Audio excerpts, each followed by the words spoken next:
Good morning dear students. Hindi की कक्षा में आपका स्वागत है। आइए बच्चों, हम अपना आज का काम शुरू करते हैं। सबसे पहले आज का सुविचार सुनिए। परिश्रमी व्यक्ति ही जीवन में आगे बढ़ते हैं। इसका अर्थ है कि मेहनती लोग ही जीवन में सफल हो सकते हैं। अब आप अपनी हिंदी व्याकरण की बुक का लेसन नंबर 14 ओपन कर लीजिए। अपठित बोध, यह आपकी बुक में पेज नंबर 73 पर दिया हुआ है। बच्चों, अपठित बोध यानी अपठित गद्यांश। अपठित शब्द का अर्थ है जिसे पहले ना पढ़ा हो, और गद्यांश गद्य का एक हिस्सा। तो अपठित गद्यांश का अर्थ हुआ किसी गद्य का एक हिस्सा जिसे हमने पहले पढ़ा हुआ नहीं है।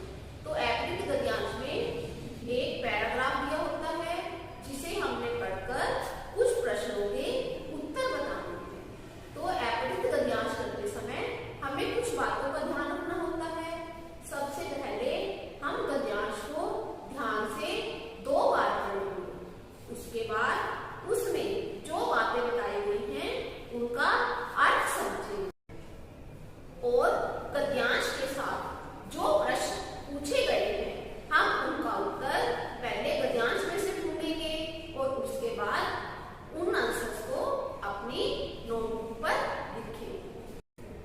आइए बच्चों, अब हम एक गद्यांश पढ़ेंगे और उसके बाद उसमें आए प्रश्नों के उत्तर लिखेंगे। आइए अब हम गद्यांश की रीडिंग शुरू करते हैं। देखिए, इसमें पहली लाइन लिखी हुई है, नारियल बहुत ही उपयोगी पेड़ है। नारियल का पेड़ बहुत ऊंचा होता है। यह समुद्र के पास रेतीली जमीन में उगता है। नारियल का पानी मीठा और स्वादिष्ट होता है।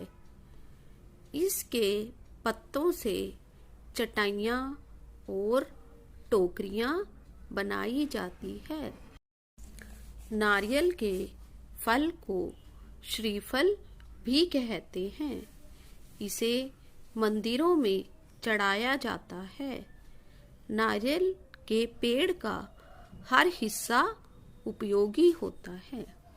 देखिए, अब मैं आपसे इस गद्यांश में से कुछ प्रश्न पूछती हूँ, आप मुझे उनके आंसर बताइए। देखिए, पहला क्वेश्चन है, नारियल का पेड़ कहाँ उगता है? देखिए, ये लाइन कहाँ पर है जिससे हमें इसका आंसर पता चलेगा। यस, नारियल का पेड़ समुद्र के किनारे रेतीली जमीन में उगता है। दूसरा क्वेश्चन देखिए, नारियल का पानी कैसा होता है? नारियल का पानी मीठा और स्वादिष्ट होता है। नारियल के पत्तों से क्या क्या बनता है? नारियल के पत्तों से चटाइयाँ और टोकरियाँ बनाई जाती है। नारियल के फल का एक और नाम बताओ। बताइए, नारियल के फल का दूसरा नाम क्या है? श्रीफल। नारियल के फल का दूसरा नाम श्रीफल है। आइए बच्चों, अब हम इन प्रश्नों के उत्तर लिखना शुरू करते हैं। देखिए, सबसे पहला प्रश्न क्या था? नारियल का पेड़ कहाँ उगता है? तो देखिए, हमने गद्यांश में पढ़ा था तो उसमें हमें पता चला था कि नारियल का पेड़ बताओ कहाँ उगता है। यह समुद्र के किनारे रेतीली जमीन पर उगता है। तो इसका आंसर होगा नारियल का पेड़ समुद्र के किनारे रेतीली जमीन में उगता है। दूसरा क्वेश्चन देखिए, नारियल का पानी कैसा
अपठित गद्यांश करना बहुत आसान काम है, लेकिन इसके लिए हमें पूरे ध्यान से गद्यांश पढ़ना होता है और उसके बाद उसी में से हमें आंसर लिखने होते हैं।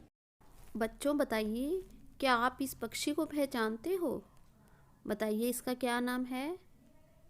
इसका नाम है गोरैया। गोरैया यानी छोटी चिड़िया। अब हम एक और गद्यांश पढ़ेंगे जिसमें हम गोरैया पक्षी के बारे में जानेंगे। तो अब आप अपनी बुक का पेज नंबर 73 ओपन कर लीजिए। नानी जी कहा करती थी, ये पहले चींची करती हुई घर में इधर से उधर उड़ती दिखाई देती थी। कभी घर की छत पर, कभी आंगन की मुंडेर पर, तो कभी कूलर के ऊपर बैठी ताकती रहती। तिनके मुंह में दबाकर फूर से उड़ जाना, न जाने कब पंखे के ऊपर या रोशनदान में आना और घोंसला बना लेना। जब पंख फड़फड़ाने की आवाज आती तो पता चलता 3-4 नन्हे पक्षी और परिवार में शामिल हो गए हैं। यह घरेलू गोरैया है जो हमारे घर पर अपना पूरा अधिकार समझती थी। देखिए बच्चों, इसमें गोरैया के बारे में बताया गया है। गोरैया एक चिड़िया है। पहले गोरैया कभी भी घर में इधर उधर घूमती रहती थी, कभी मुंडेर पर और कभी कूलर के ऊपर बैठ जाती थी, कभी पंखे पर या रोशनदान में आकर अपना घोंसला बना लेती थी। वह दूसरों के घर को ही अपना घर मानती थी। अब तो मानो जैसे यह लुप्त ही हो गई है। लुप्त मतलब खो गई है। अब यह दिखाई नहीं देती। घर आंगन इसकी चहचहाट के बिना सूना हो गया है। विशेषज्ञों का मानना है कि ऊंची ऊंची इमारतों का बनना, खेतों बागों में कीटनाशक दवाइयों का उपयोग, मोबाइल टावरों से निकलती तरंगे, इनकी आबादी घटने का कारण है। देखिए बच्चों, आजकल आसपास पक्षी इसलिए नहीं दिखाई देते क्योंकि एक तो बहुत ऊंची ऊंची इमारतें बन गई हैं और जो खेतों में कीड़े मकोड़ों को मारने के लिए जिन दवाइयों का प्रयोग किया जाता है वह पक्षियों के लिए भी नुकसानदायक होती है। इसके अलावा जो मोबाइल टावरों से जो तरंगे निकलती हैं, जो किरणें निकलती हैं, वे भी चिड़ियों के लिए बहुत हानिकारक होती हैं। इस वजह से इनकी आबादी अब घट गई है। अब तो गोरैया का परिचय कहानियों, कविताओं और चित्रों द्वारा ही होता है क्योंकि अब हम इन्हें अपने आसपास नहीं देख पाते। इसलिए प्रतिवर्ष 20 मार्च को गोरैया दिवस मनाया जाता है। आप भी घर के बाहर या बालकनी में गोरैया को बुलाने के लिए एक मिट्टी के बर्तन में पानी और कुछ दाना जरूर रखें। शायद हमारी प्यारी गोरैया लौट आए। देखिए, इसमें कहा गया है कि हमें भी अपने घर के बाहर या छत पर या किसी भी जगह बालकनी में एक मिट्टी के बर्तन में पानी और उनके खाने के लिए कुछ दाना रखना चाहिए ताकि गोरैया वहां आकर पानी पी ले और दाना खाए। इससे गोरैया वापस लौट आएगी। अब ये देखिए, आपकी बुक में पेज 73 पर ही इस गद्यांश में से कुछ प्रश्नों के उत्तर बताए गए हैं। देखिए, प्रश्न भी लिखे हुए हैं और साथ साथ इनके आंसर भी दिए गए हैं। आइए हम इन प्रश्न और उत्तर को पढ़ते हैं। पहला प्रश्न देखिए, गोरैया कहाँ कहाँ बैठी ताकती रहती थी? देखिए, गोरैया घर की छत पर, कूलर के ऊपर या आंगन की मुंडेर पर बैठी ताकती रहती थी। ताकती रहती थी मतलब इधर उधर देखना। गोरैया को घरेलू पक्षी क्यों कहा जाता था? गोरैया हमारे घरों पर पूरा अधिकार समझती थी, इसलिए ये घरेलू पक्षी कहलाती थी।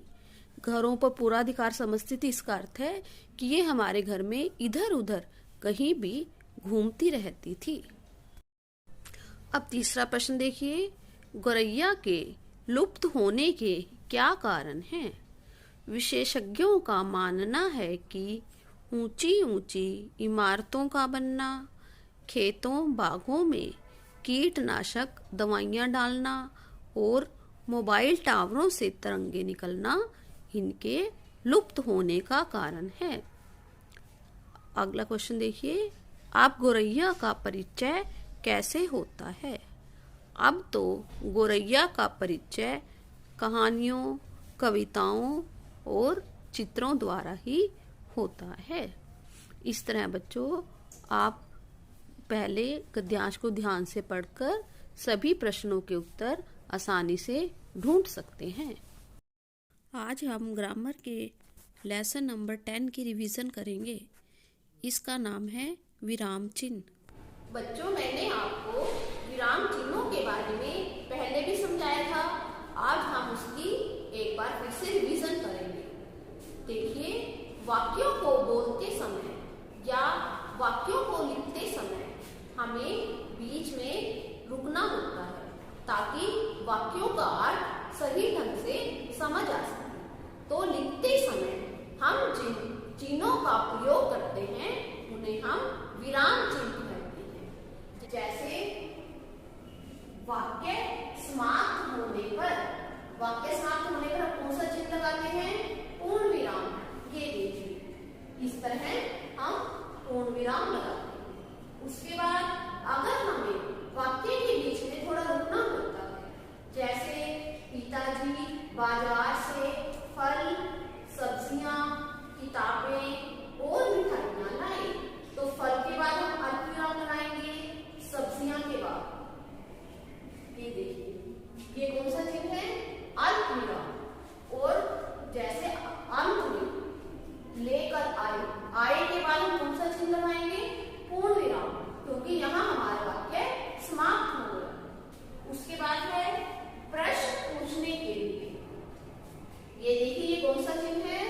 प्रश्न सूचक चिन्ह। जैसे आप किस शहर में रहते हैं, तो इसके बाद कौन सा चिन्ह लगेगा?